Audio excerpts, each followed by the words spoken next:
हरियाणा में गठबंधन की सरकार है जी। ऐसा देखा जा रहा है कि गठबंधन की सरकार में ही बीजेपी जेजेपी के नेताओं को शामिल कर रही है, जेजेपी बीजेपी के नेताओं को शामिल कर रही है। पहले तो आप मेरे को एक चीज बताओ, गठबंधन तो सत्ता में आने से पहले हुआ करते हैं।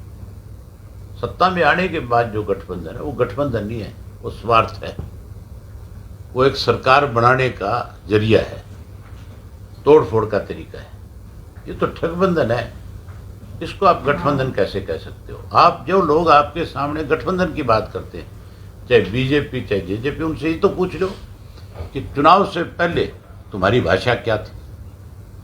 तब तुमने कभी ये बात करी थी कि भी अगर हम अलग अलग लड़ रहे हैं लेकिन हम कांग्रेस को सत्ता में नहीं आने देंगे, उसके लिए अगर हमें इकट्ठा होना पड़ेगा तो हो जाएंगे, फिर तो वो गठबंधन की बात कर सकते हैं। तब तो दोनों पार्टियां एक दूसरे के ऊपर बहुत बड़े लाछन लगाती थी। तब तो कस्में खाते थे कि हम कुछ भी हो जाए। भाजपा वाले तो कहते थे हम इनको नजदीक नहीं लगाएंगे, ये कहते थे हम किसी कीमत में कभी भाजपा के साथ नहीं जाएंगे। कहते थे कि नहीं कहते थे? फिर कहाँ गठबंधन का है? नहीं, आप गठबंधन कैसे कहते हो? तो चोर इकट्ठे हो गए। चोरों का एक गिरोह है जो इस प्रदेश को दोनों हाथों से लूटने में लगा हुआ है। आप इनके नेताओं को कभी किसी मंच पे मेरे सामने ला करके बिठाओ, मैं इनकी एक एक बात इनसे पूछूंगा। अगर ये मेरे सवाल का सही संतुष्ट, मेरे को नहीं, आपको संतुष्ट कर दे, जवाब देके प्रदेश की जनता को कर दे, तो मैं मान लूंगा कि इन लोगों का कोई आपस में मतलब प्रदेश के प्रति कोई जिम्मेवारी है। चौटाला साहब, दिग्विजय चौटाला ने ये कहा है कि अभय चौटाला गुस्से में बयानबाजी करते हैं और इसीलिए पार्टी का नुकसान हो रहा है। भाई उनकी बातों को कोई सीरियस नहीं लेता, आपकी बातों को कोई तुम मुझे यूं बताओ, उसको फिक्र क्यों है हमारी पार्टी का? मेरा क्यों फिक्र करता? उसको फायदा होता होगा इस बात से, तो बात ये कहता है क्यों? वो कहीं यही वजह उनको इन चीजों का फिक्र नहीं करना चाहिए। वो ये सारी बात इसलिए कहते हैं कि अब जजपा खत्म होगी। कहीं यही वजह तो नहीं कि जजपा, कुछ जजपा के लोग जो है, जो हमारे साथ नहीं टिक सकते थे, जो बेईमान थे, वो भाजपा में जाएंगे। और जो वोटर है वो 100 का 100% इंडियन नेशनल लोकदल पार्टी के साथ आज की डेट में आ चुका है। यही एक कारण है कि जो चौधरी देवीलाल के बारे में ये कहते थे कि हम तो उनके पद चिन्हों पे चलेंगे, हम उनकी हर साल जयंती मनाएंगे। पिछले वर्ष उन्होंने एक प्रयास किया था, चौधरी देवीलाल जी की जयंती मना के नूह के अंदर मूर्ति लगाई थी। वहां उन्होंने ये कोशिश करी थी भी हम लाखों लोगों को यहाँ बुलाएंगे, लेकिन लोगों ने उनको दुत्कार दिया। अब की बार तो इसलिए हिम्मत नहीं जुटा पा रहे वो लोग कि उनको पता है कि अगर तुमने कोई रैली रख ली तो तुम्हारा तो दिवाला पिट जाएगा। आएगा कौन? आदमी कहां से लाओगे? लोगों का विश्वास उस पार्टी से खत्म हो चुका है। आज की तारीख में उन लोगों के ऊपर खुला एक आरोप है, और ये मैं नहीं कहता, ये प्रदेश का हर व्यक्ति कहता है, चाहे प्रेस के लोग हैं, चाहे कोई अधिकारी हैं, चाहे कोई पॉलिटिकल लोग हैं, चाहे कोई बिजनेस करने वाले लोग हैं, चाहे कोई कर्मचारी हैं, हर आदमी खुल के ये बात कहता है कि इन लोगों ने दोनों हाथों से इस प्रदेश को लूटने में कोई कसर नहीं छोड़ी। आज तो जो ठेकेदार हैं वो धरना दे करके बैठते हैं, और प्रेस के लोग जब उनसे जाकर के मिलते और पूछते हैं, वो शरेआम उनके ऊपर आरोप लगाते हैं और कहते हैं कि चीफ मिनिस्टर तो कहीं ईमानदार है। अभी चीफ मिनिस्टर ईमानदार कैसे रह गया जब उसके मंत्री पैसे खा रहे हैं? तो फिर चीफ मिनिस्टर को आप ईमानदार कैसे कह सकते हो? ये सब चीज, ये लूट, जो ये गिरोह जब आपको बता रहा हूँ, ये जो चोर इकट्ठे हुए हैं, ये इस प्रदेश को लूटने में लगे हुए हैं। मुख्यमंत्री जी का एक बयान आपने देखा होगा, आप गुड़गांव में रहते हो, मानेसर के अंदर 1800 एकड़ जमीन एक्वायर करने की बात चल रही है।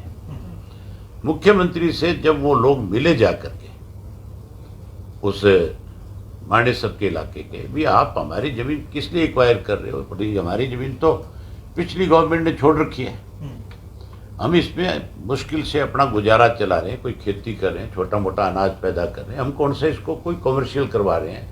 हमारी एग्रीकल्चर लैंड है।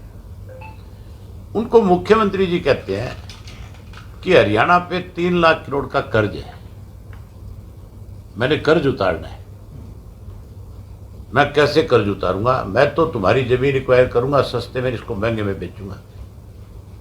जिस आदमी की सोच ये होगी कि मैं किसान की जमीन छीन करके सस्ते में लेकर के महंगे में बेच करके कर्जा उतारूंगा। क्यों लिया था कर्जा? किसने कहा था मुख्यमंत्री को कर्जा लेने के लिए? अपनी ऐशो आराम के लिए कर्जा लेते हैं। जब ऐसी सोच सरकार चलाने वाले लोगों को जाएगी तो प्रदेश बर्बाद हो जाएगा। विधानसभा में उठाओगे सर, आने वाले विधानसभा में इस मामले का? उठाता कौन है विधानसभा में? स्वयं मेरे कोई इशू उठाता है?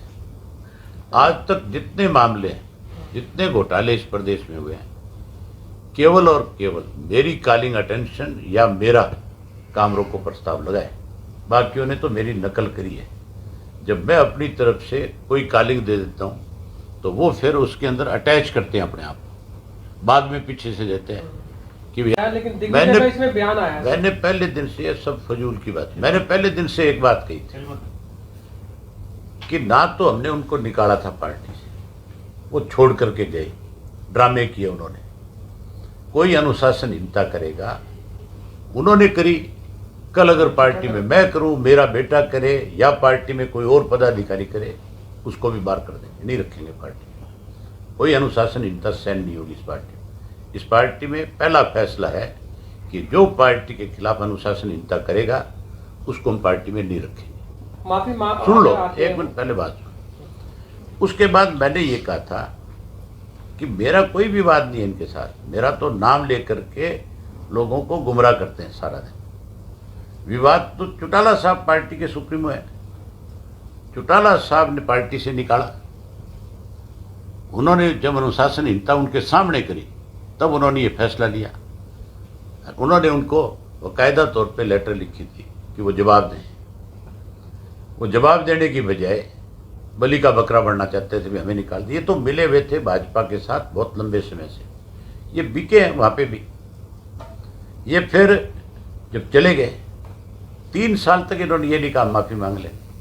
अब जब इनको झटका लग रहा है, अब लोगों ने जब इनको दुत्कार दिया, इनको पता लग गया कि अब तुम्हारी कहीं कोई जगह नहीं बची, सरकार भी आप मान के चलो आने वाले समय में इनके खिलाफ फाइलें तैयार कर रही है। अब इनको इस चीज़ का भय ऑर्डर भी है कि तुम भी जेल की सलाखों के पीछे जाओगे। कुछ चीज़ें दबाव है, उसकी वजह से ऐसे बयान। जाओ चौटाला साहब से माफ़ी मांग लो, चौटाला साहब फैसला कर लेंगे माफ़ करना है कि नहीं करना है, ये काम उनका है। दिग्विजय का अभय जी से माफी मांगे। किससे? क्यों, किस लिए मांगे? दिग्विजय ने नहीं, किस लिए मांगे ये बताओ। आपने भी कोई बयानबाजी उनके लिए की है? बड़े बेवकूफ़ है भाई। मैं एक बात कहता हूँ, वो चोर है, वो ये मुझे कहे कि आपने हमें चोर क्यों कह दिया, माफ़ी मांगो, तो सारा देश कह रहा है चोर है, मैं अकेला कह रहा हूँ। किस लिए माफ़ी मांगू मैं अजय सिंह से? अजय सिंह अपने बाप से माफ़ी मांगो। और कल को जो अजय सिंह ने चौटाला साहब के साथ किया है, ये लड़के अजय सिंह के साथ वो का वो करेंगे।